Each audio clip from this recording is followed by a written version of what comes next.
Today I'm going to be reading from the book Where the Wildflowers Grow by Terah, Shelton, Harris. I really am enjoying this book so far, and I want to take you all along with me. It's been a while since I've done one of these, and I figured why not? I'm enjoying this book and someone might enjoy it too. Prologue. I will tell you my story and will leave nothing out. I remember it all, even the memories I wish to forget. They enter without knocking. I should probably start at the beginning, but it's not so easy to find. Beginnings are never where you think they are, where they should be. Especially if you've lived two lives and known an in-between. But if I must start, I'll start here with the truth. I owe you that much, and so much more. I was born to the last of the wilds. There's no other way to say it. I know because my father told me so. He knew because he watched the others die. He reminded me and my sister Lila of that all the time. Terrible thing to watch someone die, to be the survivor left to tell the story. Maybe that was why he spent his life trying to be something or someone else. Felt an obligation to keep the bloodline going. Maybe that was why Mama let him be, let us be, let history repeat itself. With me.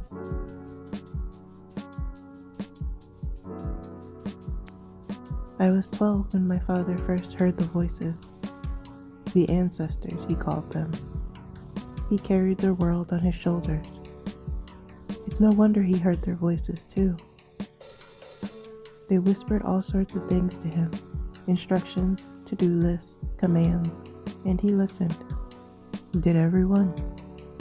Rolled the dice thrown at him and bet every dollar given to him. Mama didn't hear the voices, but she heard Daddy's, loud. She loved him with an intensity that bordered on worship and would later warp my understanding of love. She carried him on her shoulders and dragged us at her feet. He loved her for it, gave her flowers and fists to prove it. Mama and Daddy were the first weapons we knew, not the harsh realities that awaited us outside our tiny trailer in South Carolina.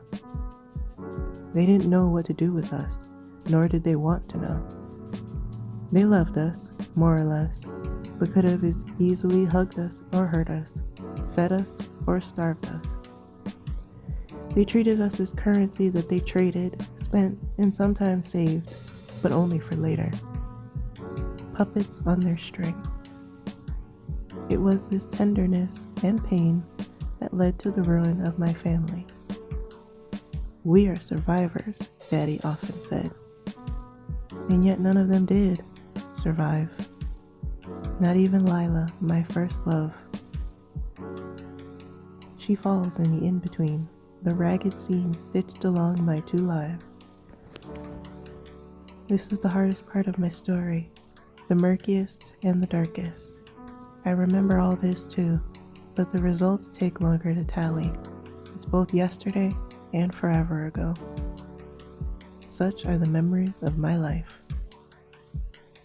But you're not here for that, for just that.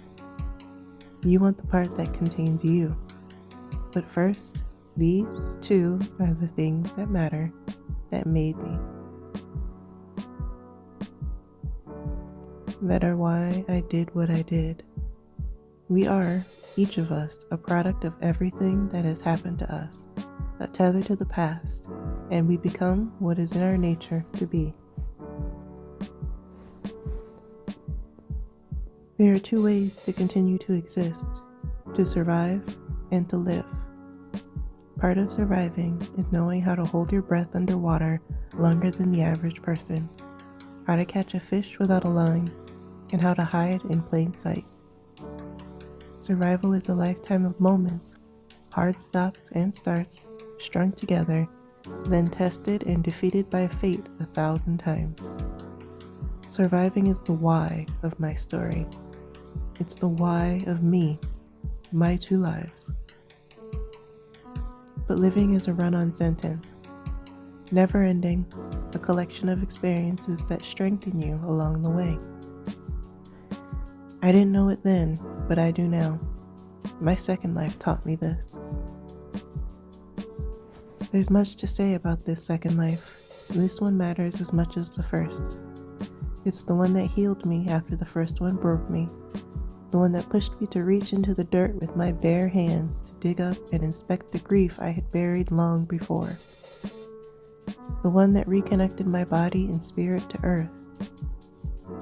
It's funny how rain on your face, hands covered in soil, and feet curled in grass can heal you. Such is the simplicity of life.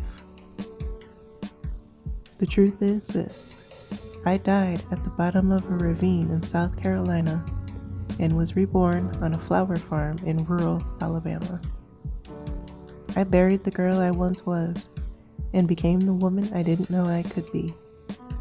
It took a little help. I wasn't so easy to find. With sweaty palms, gaps in what I knew, and dirt under my nails, I learned to live. But it wasn't enough that I found Jackson's flower farm, or that it found me. I mean to say, place is crucial, but not paramount to all else. Geography can't fill a blank page inside you if you keep running into yourself along its contour lines. I had to stop and listen, set a place for myself, and then pull up a seat. I learned that grief is, in part, a receipt of love that you hold on to. Proof that love existed and that it endures. Death and life are not opposites. They are the same side of the same coin tossed by the same hand. Death is not always the end, just a fresh set of tomorrows. And I will always be grateful for what my 2 lives afforded me. I'm no different from anyone else, so don't feel sorry for me. It is only now that I acknowledge my life, my destiny, my purpose. We are shaped by those who came before us, even if those molds were broken. But I've learned you can hold joy and grief at the same time. Even under the worst conditions, flowers will bloom where they are planted. Love is the why behind every heartbeat, every breath. And there are no crimes, no pain beyond love. This is an incomplete picture, I know, but it's a start. There are many roots to my story, and they all run as deep as those out that window. Like I said, beginnings are hard to find, but endings are impossible, so I'll let you decide how my story ends. I will tell you my truth. It's long overdue, and you should hear it from me. My memories are fragile and clumsy in my hands, so I'll give them to you to protect. They are small, but very precious to me. Listen. Fall. 1. They drowned with their eyes open. That's how it works, the cruel poetry of drowning. Forget what you think you know. It occurs in stages, seconds, time and space folded over. That's the madness of it. A second feels like an eternity just before the spirit detaches from the body and darkness closes its fingers around the soul. Then the eyes widen in surprise as the spirit takes one lasting look at life. I wish I didn't know this.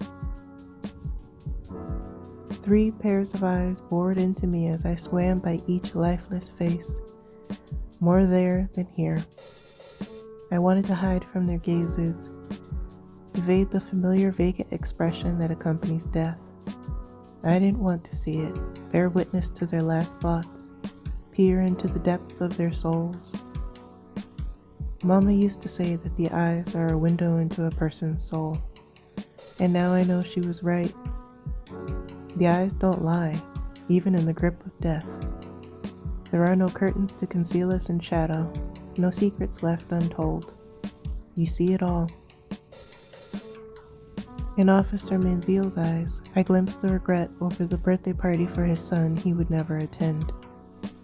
In Officer Downey's eyes, a sadness at the unspoken apology to his daughter he would never give. And in Loretta, the only other prisoner, the innocence she would never prove. They died where they sat, suspended above their seats, upright, aesthetic as an oak. It was a wonder we'd survive the fall. The bus careened off the cliff's edge, its wheels screaming as it cartwheeled and tumbled down the deep ravine. It crashed and slammed against the jagged rocks, the sound of metal tearing through stone, before plunging into the water.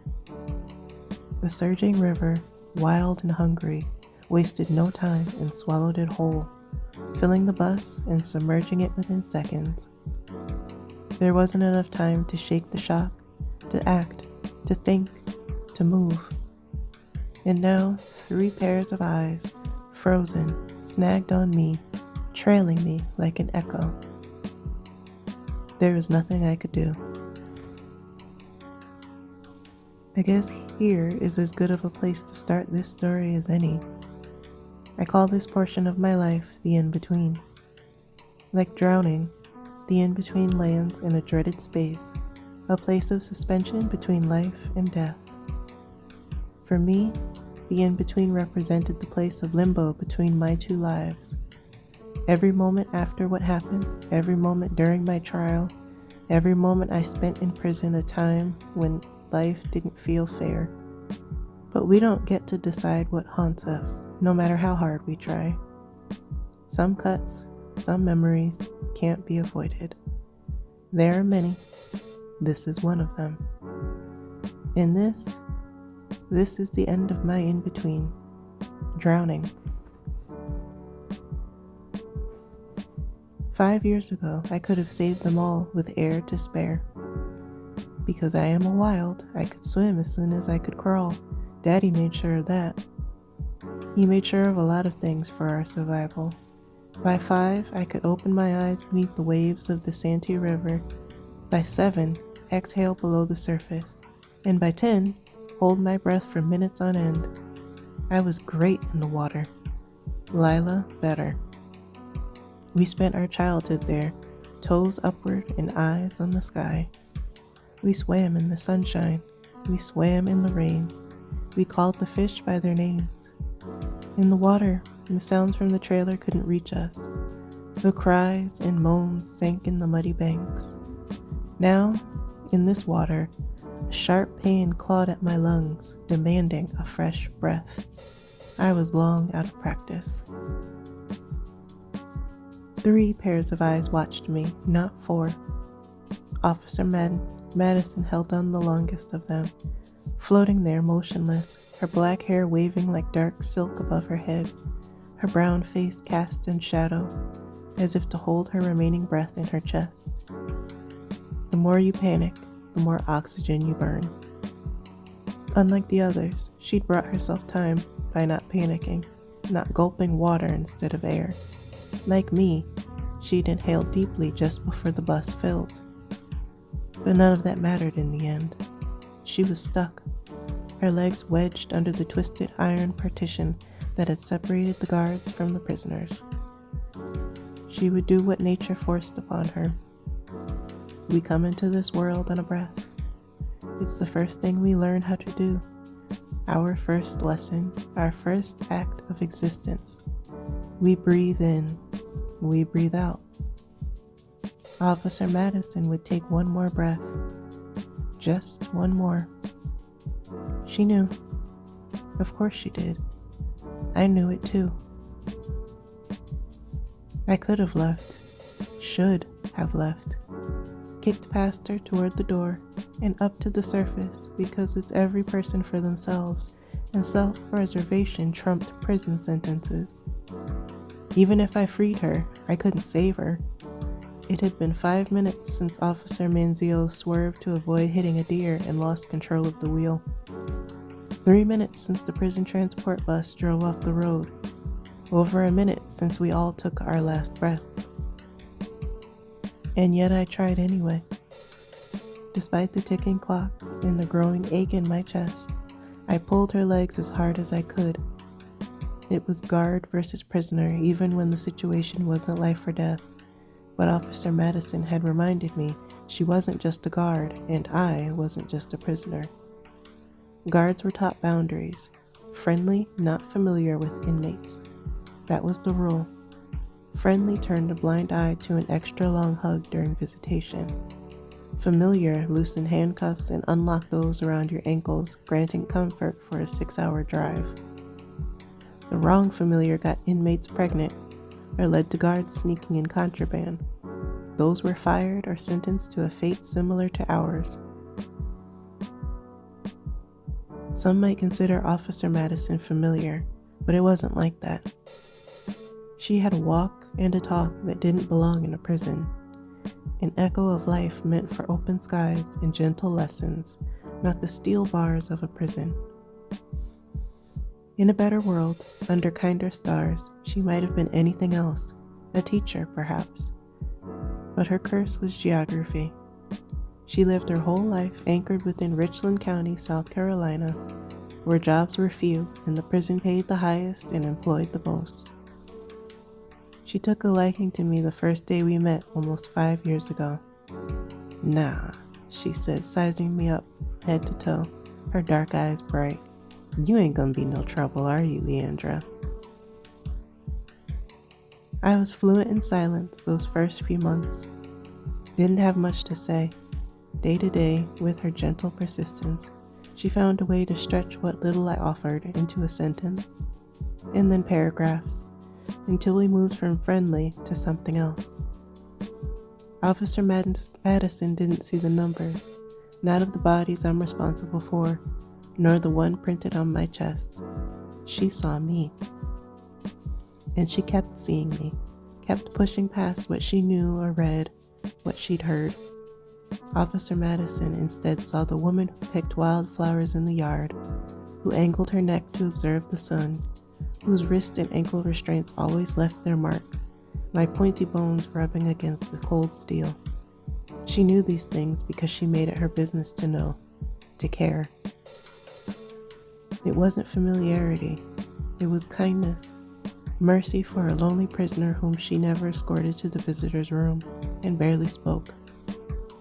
So it didn't surprise me that she loosened my cuffs early in our long journey, left them tight enough to restrain, but loose enough, I learned, to slide off.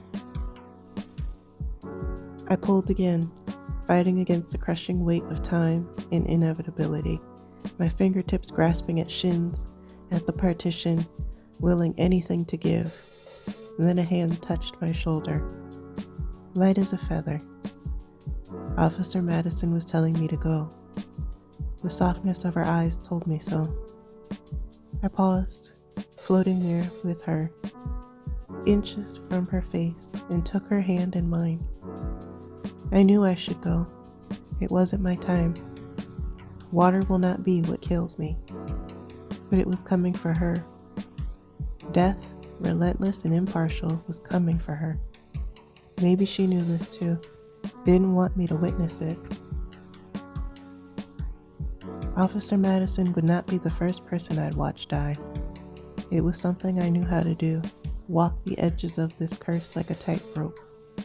I still can't seem to escape it. I know the motions by heart, as a matter of habit, more automatic than a blink. How to step around death and not touch it, how to rub shoulders with it and avoid the hand it extends for me.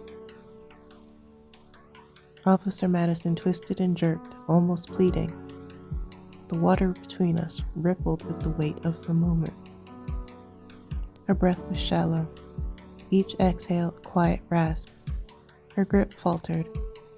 but I kept our eyes locked and my hands tight around hers, as if that could keep her from slipping through the cracks of the world she was drowning in. This was what familiar looked like on the other side of the bars, a flicker of humanity amid the chaos. Even though my lungs burned, I had more than enough air and zero fear for this, for her, to be with her in her last moments. This was how I repaid her for her familiarity, for making every day of the last 5 years tolerable. So I stayed. I stayed until the next stage came. I stayed until the shroud of darkness around us lifted and a beam of light poured in, cutting through the murk, brightening the water around us with a brilliant glow. You have to see it to believe it. Our eyes aren't designed for underwater sight. Water distorts our vision and bends light in its own unique way. That's how looking through water works. But I know what I saw. Officer Madison saw it too. Her eyes closed and her lips moved. She was praying. Of course she was. Officer Madison believed in a being stronger than herself, and the scriptures she quoted, the exemplary life she led, and the cross she wore around her neck weren't for decoration. God knew her, and if he heard her, this sign was what she needed to see and what she needed to let go. I knew what came next, the slow and inevitable crawl of death and the peace of acceptance. It happens after the briefest of hesitations, a breath caught between two worlds. And when it came for her a second later, Officer Madison's chest rose slow. Her lips parted, her eyes glassed, and she moved no more. She deserved to live. But some people are not meant to belong for this world, someone once told me. If there's a heaven, she was on her way there. I released her hand, but not before taking one last imprinting look at her. I collected this for safekeeping, though I didn't know why exactly. I am pieced together by fragments of this day, a collection of moments that refuse to be forgotten. Later, the memory of her brave last moment keeps me company when all others jerk me awake. Later, this last look helped me make the hardest decision of my life. Not all memories are tangible, but this one I wanted to remember. A reminder that strength is not always measured in muscle or endurance, but in the grace with which we face the end. Officer Madison's body pitched forward, locked, as the water jostled her. I floated there, watching her lifeless body drift until I realized I was waiting to die. My heart thumping in my ears slowed, each pulse a battle, as the water faded from gray to black. I was out of air, out of time, and somewhere deep inside, out of fight. Because it wasn't just this fight, but all the others before this day, every battle I'd lost, resurfacing collectively. The weight of exhaustion, more than physical, pressed down on me, heavier than the water, more suffocating than the cold. I was tired of treading water, tired of auditioning for a life that barely wanted me. Seconds slowed in the way they did when you were drowning. So this is it, I thought. This was what it felt like. Death, or the beginning of it. The moment just before its long fingers slowly reach for you. I didn't resist and allowed myself to drift. The voices called out after me, louder and louder as I moved toward them. Death would be easier. I could see Lila again. Maybe this time I wouldn't have to fight. Then I remembered that I couldn't die. Remembered I didn't want to die. Remembered who I was. Remembered I had already learned how not to drown. The reflex to breathe surged, my stubborn lungs fighting to fill, straining against their limits. I exhaled slowly through my nose and mouth to take some pressure off my lungs. It didn't work. My chest tightened, my lungs demanding air once again. Panic fluttered through me. Pain, too. I was awake now, scrambling, writhing, twisting, desperate to breathe again. My arms clawed at the water for something, anything to hold on to, but found nothing. Only wetness and cold. My body already knew what to do.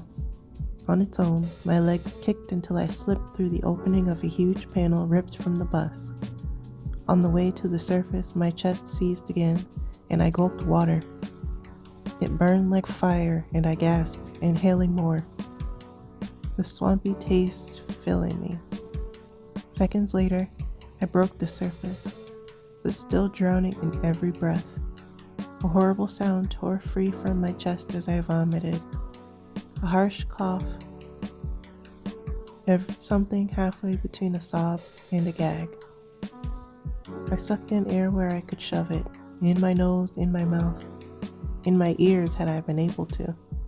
It stung my lungs in a bolt of lightning protest, sharp and fast over their sudden fullness. Sounds returned next, muffled at first, giving way to the clear splash and ripple of water, the rush of cold wind against my ears. My vision blurred, stinging with grit and irritation. As I treaded, I swept my eyes from left to right, and there, just a few feet away, the shoreline appeared, a thin strip of land barely visible through the blur. It was only then that I felt the pain, all of it, everywhere. It screamed as loud as if it had its own voice separate from me. You don't survive a bus crash unscathed. Sharp swipes lanced at various places on my body. Stretching my arms and kicking my legs sent bolts of fire through my shoulders and down my thighs. A deep ache spread across my ribs, and my wrist throbbed, a sharp twist of agony with every movement. I screamed, the sound weak, a strangled thing swallowed by the wind and rush of water. The moving water felt like a lifeline, pulling me toward the shore. I relaxed, surrendering to its current, my body too tired to resist. When the mud of the bank finally met my hands and knees, I dug into it, gripping for purchase, the slick earth sliding beneath my palms. I crawled out, every inch of movement a slow battle, until I collapsed on my back, my lungs heaving in resistance as air, raw and sweet, sawed in and out. My heartbeat thundered in my ears. I don't know how long I stayed like that, my arms and legs thumping, my ribs and wrist pounding with every beat. My body pulsated from exertion. It was then I realized how weak and out of shape I had become while in prison, the amount of strength I had lost. My body had forgotten what it meant to be strong, to feel capable, and every movement reminded me of how far I had fallen from that version of myself. Such a contrast to the woman I used to be. You are a survivor. The voices called out at me against the wind, thin with every word but audible nonetheless. The words clung to me like a spider web, more of a curse now than a promise. I should have felt something, gratitude perhaps, rejoiced in the fact that I had lived when so many had not, but a wave of appreciation failed to arrive. Reflection was not something I ever allowed myself to do. I didn't know how. My mind stutters, staying stuck on the things I can do, what comes automatically to me. Blinking, breathing, being. I stumbled to my feet and collapsed to my knees just as quickly, my legs buckling, the effort to stand too much, too fast.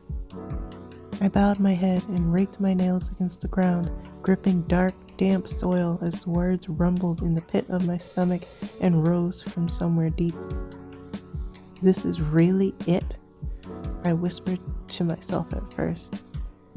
Then I tipped my head to the sky, my voice hoarse and breaking over every word as I screamed, "This is really why I'm here?" My body mocked me, the air in my lungs, the heartbeat in my chest, loud, greedy reminders, proof of life, evidence that I was still here, yet this existence felt insufficient. This could not be my life, my cross to bear, what I was made for.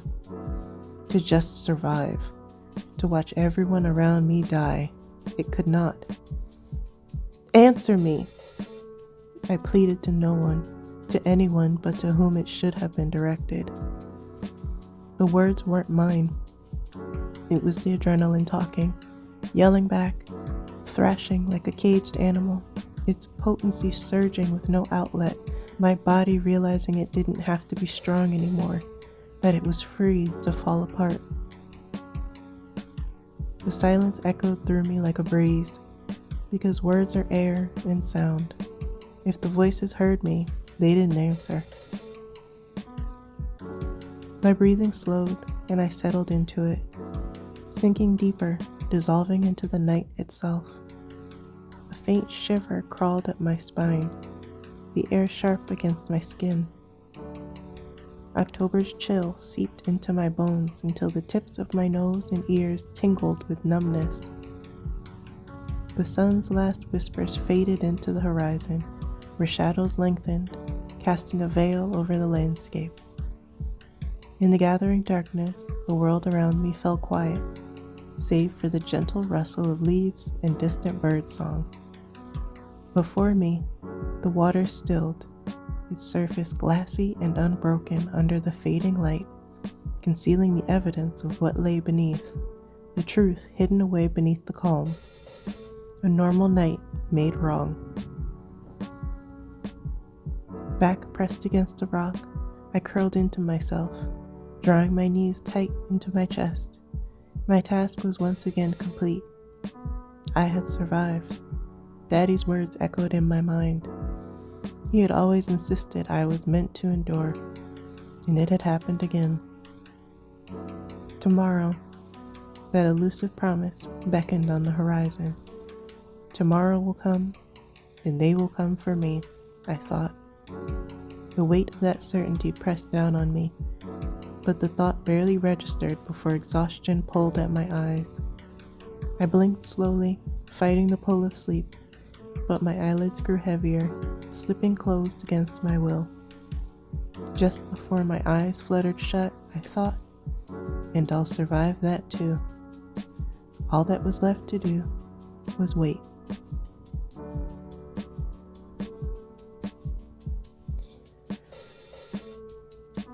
I'm gonna end things there. Hopefully you enjoyed this little story time. As I always say, thank you for sitting with me. And I hope that you are well and that you are being kind to yourselves and to one another. And I will catch you in the next video.